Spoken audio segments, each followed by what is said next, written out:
Hello and welcome to Distributed Systems and Blockchain in the News. My name is Bocek, and this week we have a hot topic in the crypto community, and it's the ongoing trial of Sam Bankman-Fried, the ex-CEO of FTX. With the platform's collapse, an estimated $8 billion of customer assets has simply vanished. And while there's now plenty of information out there, one interesting detail making the headlines is that the alleged $150 million bribe that FTX paid to a Chinese official back in 2021, the payment was made or allegedly made to secure the release of funds that have been frozen due to a money laundering investigation. I'm sure there will be more interesting business practices revealed in the next few days, but I won't dive too much into detail today. But rest assured, as soon as there are significant updates or the trial concludes, I'll be right here to break it down for you. And in the meantime, this is a good source of information, and it shows how the trial is going. I mentioned that the last time that NFTs are dead. Well, there is another opinion. It's also from Cointelegraph. And in this article, the author sees potential. The author acknowledges that the NFT market has declined and have significantly lower volumes. However, the author points out numerous developments like PayPal's NFT-related patent application, collaboration between physical brands and NFTs such as Crocs and Doodles, and the involvement of mainstream artists with top auction houses showing an ongoing evolution and resilience of the NFT space. So in my opinion, there are use cases for NFTs, and NFTs, they have their advantages, but it's definitely not selling a few pixels for an insane amount of money. Last week, I also mentioned that THORSwap, they had their sites offline due to an FTX hacker is trying to laundering money. And now they're back online with the following statement here. So they changed their terms of service, but more importantly, they have a monitoring service where they can block users from swapping.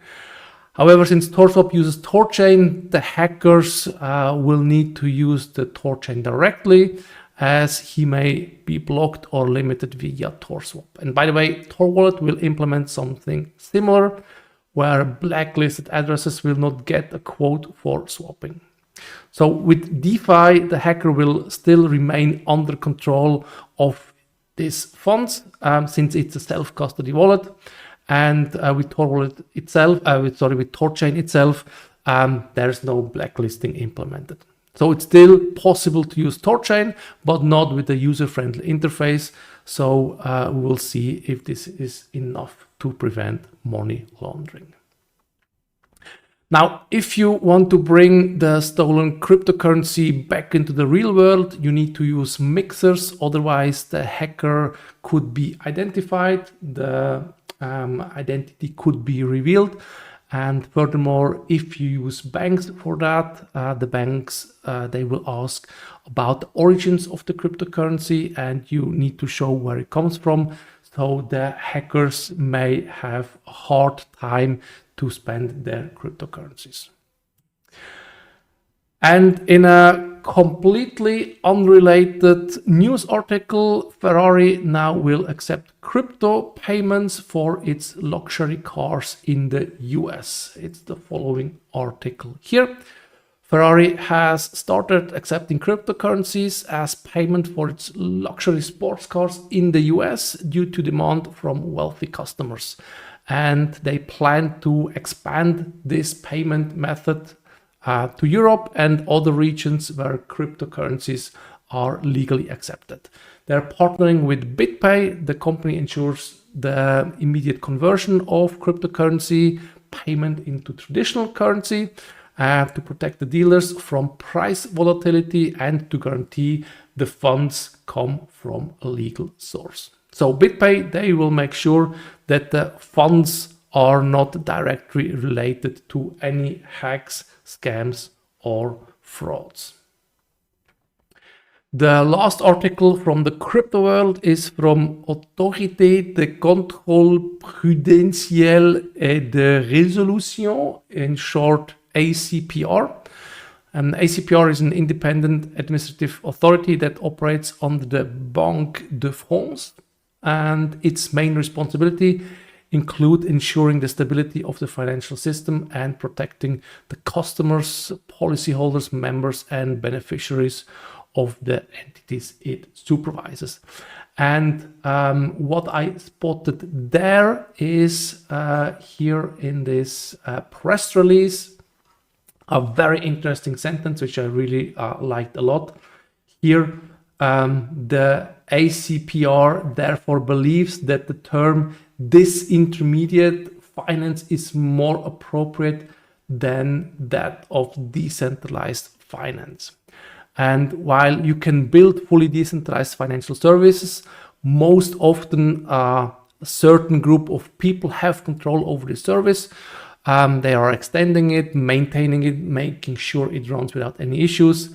And while many entities from the traditional world are not needed anymore, thus the phrase or the term disintermediation.